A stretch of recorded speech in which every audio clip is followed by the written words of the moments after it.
Bismillahirrahmanirrahim. Assalamualaikum warahmatullahi wabarakatuh.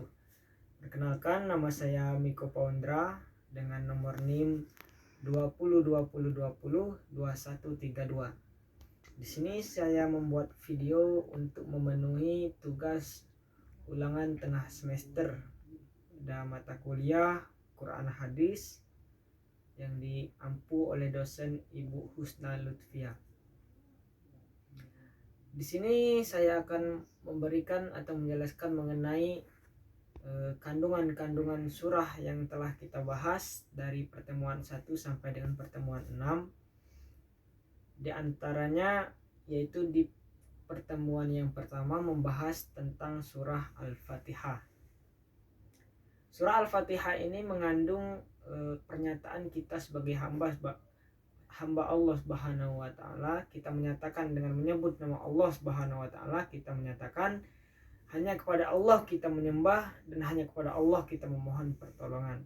Dan juga di sini kita meminta kepada Allah Subhanahu wa taala, meminta jalan yang lurus, ihdinas siratal mustaqim, dan meminta jalan yang diridhai oleh Allah Subhanahu wa taala, dan jangan sampai kita diberikan jalan yang tidak diridhai oleh Allah Subhanahu wa taala atau jalan yang tersesat. Yang selanjutnya yaitu surah Al-Falaq. Intisari dari surah Al-Falaq ini adalah meminta perlindungan kepada Allah Subhanahu wa taala dari makhluk-makhluk Allah Subhanahu wa taala, daripada gelapnya gulitanya daripada malam hari, dan juga dari sihir-sihir yang ada di muka bumi ini. Inti dari surah Al-Falaq ini adalah kita meminta perlindungan agar kita dijauhkan dari mara bahaya oleh Allah Subhanahu wa taala. Yang selanjutnya yaitu surah Al-Kafirun. Surah Al-Kafirun ini menjelaskan atau mempunyai makna lakum dinukum waliyadin. Tidak diperbolehkannya kita mempercampur adukan agama. Maka ditegaskan di situ jangan sampai kita menyembah sesembahan agama lain, dan juga jangan sampai orang lain menyembah sesembahan kita. Dalam artian tidak boleh bertukar Tuhan untuk sementara. Maka dijelaskan di ayat yang terakhir, lakum dinukum waliyadin.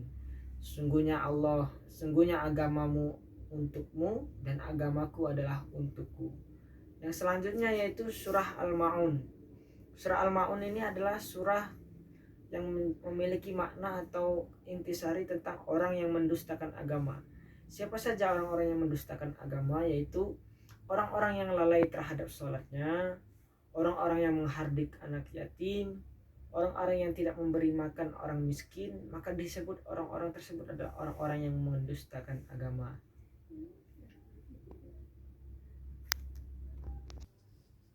Ya, itulah tadi surat yang kita bahas di pertemuan yang pertama. Adapun di pertemuan kedua kita membahas surah, diantaranya adalah surah Al-Ikhlas. Inti kandungan surah Al-Ikhlas ini adalah kita membahas tentang keesaan Allah Subhanahu wa taala. Qul huwallahu ahad, Allahus samad, lam yalid walam yulad walam yakul lahu kufuwan ahad. Sungguhnya Allah itu yang Maha Esa, Allah tempat bergantungnya seluruh makhluk, tidak ada yang setara dan dengan Allah, dan Allah tidak beranak dan juga tidak diperanakan. Maka di situ menegaskan bahwasanya Allah adalah Tuhan yang berdiri dengan sendirinya, sangat esa dan lain sebagainya. Dan surat yang selanjutnya adalah surah An-Nasr. Surah ini menjelaskan tentang pertolongan Allah Subhanahu wa taala. Jika telah sampai kepadamu pertolongan Allah dari Allah Subhanahu wa taala, dan engkau melihat orang-orang masuk ke agama Allah dengan berbondong-bondong, maka bertasbihlah kepada Allah Subhanahu wa taala dan beristighfar kepada Allah Subhanahu wa taala. Dan juga surat yang selanjutnya adalah surah Al-Kautsar. Surah Al-Kautsar ini adalah surah tentang telaga Kautsar. Inna a'tainakal kautsar fasholli lirabbika wanhar inna sani'aka huwal abtar. Selain tentang surat telaga Kautsar, surat ini juga memerintahkan kita untuk berkurban dan sholat. Dan surat yang selanjutnya adalah surah Al-Fil. Alam taro kaifa fa'ala rabbuka bi ashabil fil. Alam yaj'al kaidahum fi tadlil wa arsala alaihim tayran ababil tarmihim bihijaratin min sijil faja'alahum ka'asfin ma'kul. Surat ini menjelaskan bagaimana Allah menghancurkan pasukan Raja Abraha, pasukan gajah ketika menyerang kota Mekah ketika kelahiran Nabi Muhammad SAW. Allah menghancurkan pasukan gajah tersebut dengan burung ababil yang membawa batu dari neraka, sehingga mereka mati seperti daun yang dimakan oleh ulat. Kandungan dari surah ini adalah kita jangan sampai berbuat sesuatu yang tidak diridhai oleh Allah Subhanahu wa taala. Dan yang selanjutnya adalah surah At-Tin. Surah ini menjelaskan tentang penciptaan manusia. Sungguhnya manusia itu adalah ciptaan Allah yang paling sempurna, dan juga sungguhnya Allah adalah hakim yang maha adil. Itulah tadi pertemuan kedua, surah-surah yang dibahas di pertemuan kedua. Yang selanjutnya adalah di pertemuan ketiga. Di antaranya kita membahas tentang surah Al-Mujadilah ayat 11. Surah Al-Mujadilah ayat 11 ini mempunyai intisari atau inti kandungan, yaitu untuk berlapang-lapang ketika kita menghadirkan sebuah majelis. Barang siapa yang melapangkan untuk saudaranya di suatu majelis, maka Allah akan melapangkan tempatnya di akhirat nanti. Dan juga etika dalam bermajelis juga dijelaskan dalam surah Al-Mujadilah ayat 11 ini. Yang selanjutnya adalah surah Ar-Rahman ayat 33. Di sini inti kekandungan dari surah Ar-Rahman ayat 33 ini adalah Allah memerintahkan jin dan manusia untuk menembus langit jikalau mereka mampu melakukannya.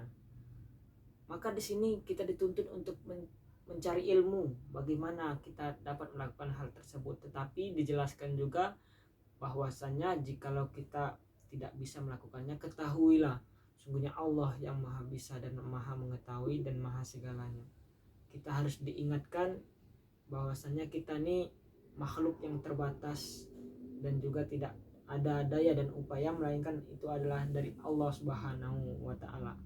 Yang selanjutnya adalah surah An-Nisa ayat 8. Surah ini menjelaskan tentang berbagi kepada fakir miskin, berbuat baik kepada fakir miskin, bersedekah kepada fakir miskin. Dan yang selanjutnya adalah surah An-Nisa ayat 148. Jika surat An-Nisa ayat 8 tadi menjelaskan tentang bersedekah pada fakir miskin, berbuat baik pada fakir miskin dan lain sebagainya, maka ayat yang ke-148 ini menjelaskan tentang untuk ikhlas. Maka hal-hal yang kita lakukan di ayat 8 tadi semata-mata adalah karena Allah Subhanahu wa taala. Baiklah, itulah tadi surah-surah yang kita bahas di pertemuan ketiga. Adapun di pertemuan keempat kita membahas surah diantaranya yaitu surah Al-Baqarah ayat 153. Ya ayyuhalladzina amanu sta'inu bis-sabri was-shalah. Sini inti kandungan dari surah ini adalah kita diperintahkan untuk meminta pertolongan kepada Allah Subhanahu wa taala melalui sholat dan sabar. Karena sesungguhnya sholat adalah solusi bagi seorang hamba ketika mereka dilimpa oleh suatu musibah. Yang selanjutnya adalah surah Ali Imran ayat 134. Surah Ali Imran ayat 134 menjelaskan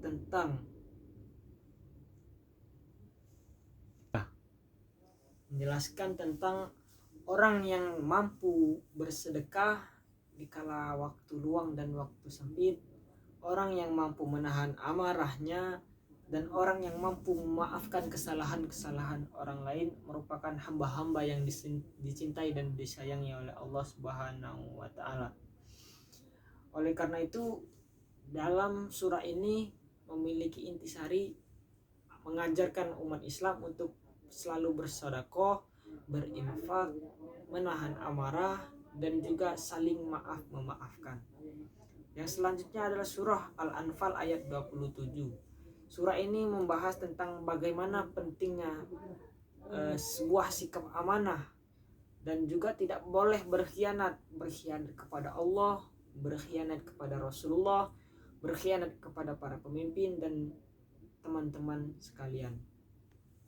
Karena suatu amanah itu adalah suatu yang tanggung jawab yang perlu kita jaga keamanahannya. Dan yang selanjutnya adalah surah Al-Ahqaf ayat 13. Surat ini menjelaskan bagaimana Allah menjamin orang-orang yang tidak ada rasa takut, mengatakan bahwa Allah adalah Tuhan mereka. Allah langsung menjamin tidak ada kekhawatiran bagi mereka. Sungguhnya mereka adalah orang-orang yang dicintai oleh Allah Subhanahu wa ta'ala. Itulah tadi surat-surat yang kita bahas di pertemuan keempat. Yang selanjutnya pertemuan yang kelima. Adapun surah yang kita bahas diantaranya adalah surah Al-Furqan ayat 63. Surah Al-Furqan ayat 63 ini menjelaskan bagaimana Allah melarang seorang hamba itu untuk berperilaku sombong. Sebagaimana sifat iblis yang diusir dari surga karena dia merasa dirinya lebih baik daripada Adam. Karena sesungguhnya sombong itu hanya milik Allah Subhanahu wa ta'ala. Kita disuruh untuk berjalan di muka bumi ini secara wajar, mensyukuri dan tidak boleh berperilaku sombong. Yang selanjutnya adalah surah Al-Isra ayat 27. Isi kandungan dari surah Al-Isra adalah tidak boleh mubazir, intinya itu. Karena sesungguhnya orang yang mubazir adalah saudaranya syaitan. Itu isi kandungan dari surah Al-Isra ayat 27. Surah An-Nahl ayat 144. Surah ini menjelaskan bagaimana Allah memberikan rezeki kepada hamba-hambanya dan juga Allah memerintahkan hamba-hambanya untuk bersyukur kepada Allah Subhanahu wa ta'ala. Yang selanjutnya adalah surah Al-Maidah ayat 90 sampai 91. Di sini Allah menjelaskan makanan-makanan yang diharamkan oleh Allah Subhanahu wa ta'ala, di antaranya adalah darah, bangkai, anjing, babi dan lain sebagainya, dan juga Allah menganjurkan untuk memakan makanan yang dihalalkan oleh Allah Subhanahu wa ta'ala. Itulah tadi surat-surat yang kita bahas di pertemuan yang kelima. Adapun surat-surat yang kita bahas di pertemuan yang keenam diantaranya adalah surah Az-Zumar ayat 53. Surah Az-Zumar ayat 53 ini mempunyai isi kandungan atau makna tentang janganlah berputus asa dari rahmat Allah Subhanahu wa ta'ala. Karena orang yang berputus asa dari rahmat Allah Subhanahu wa ta'ala diancam akan dimasukkan ke nerakanya Allah Subhanahu wa ta'ala. Yang selanjutnya adalah surah An-Najm ayat 39 sampai dengan 42. Isi kandungan dari surah An-Najm ayat 39 sampai 42 ini adalah mengenai tentang untuk berusaha. Hidup ini harus ada berusaha, dan juga apa yang kita usahakan akan mendapatkan balasan di hari akhir kelak dari Allah Subhanahu wa ta'ala. Yang selanjutnya adalah surah Al-Imran ayat 159. Surah ini menjelaskan tentang cara bagaimana kita untuk berlemah lembut kepada sesama, karena sesungguhnya berkat rahmat Allah lah kita dapat berlemah lembut kepada sesama. Dan jikalau kita berbuat kekerasan terhadap sesama, tentulah orang lain akan menjauhi kita dan tidak senang terhadap kita. Yang selanjutnya adalah surah Al-Hujurat ayat 13. Di sini Allah menjelaskan tentang bagaimana Allah menciptakan makhluk-makhluknya dalam keadaan berpasang-pasangan. Allah menciptakan laki-laki dan perempuan untuk menjadi suatu pasangan, dan Allah menciptakan berbagai suku dan berbagai macam budaya di muka bumi ini. Dan itu adalah ditujukan untuk menjadi satu kesatuan yang mengokohkan satu dan sama lainnya. Mungkin itulah saja yang dapat saya jelaskan makna kandungan surah-surah yang telah kita bahas dari pertemuan 1 sampai dengan pertemuan ketiga. Saya hanya mengambil intisari dari apa yang harus dimaknai dari suatu surat tersebut. Karena percuma kita membahas panjang lebar tentang suatu surat tapi kita tidak tahu apa yang ada dari intisari dari surat tersebut. Mungkin itu saja yang bisa saya sampaikan. Apabila ada salah itu murni dari saya, apabila itu ada kebenaran maka itu adalah milik Allah Subhanahu wa taala. Kepada Allah saya mohon ampun. Billahi taufik wal hidayah. Wassalamualaikum warahmatullahi wabarakatuh.